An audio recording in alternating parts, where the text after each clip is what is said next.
কমও টানতে পারে। তাহলে আমি ধারণা করলাম যে কি, যদি 3-এর থেকে কম টানে তাহলে আমার কি করা উচিত, আমার এখানে একটা ট্রেড নেওয়া উচিত।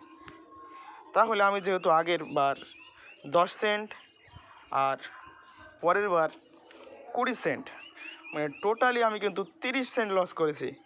আর আমার লাভ নেওয়ার দরকার কত, 10 সেন্ট। তাহলে আমি এবার 40 সেন্টের একটা ক্লিক দেবো, 0.40। দেখুন আমি 40 সেন্টের একটা ক্লিক দিলাম।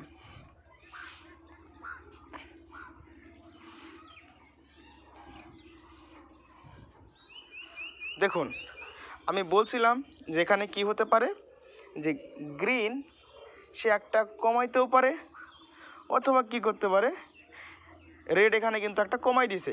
আগের বার প্রিভিয়াস টাইমে কী ছিল, রেড 3টা ছিল। আমি এখানে বললাম সে কী করতে পারে, 2টা দিয়েও ছেড়ে দিতে পারে, অথবা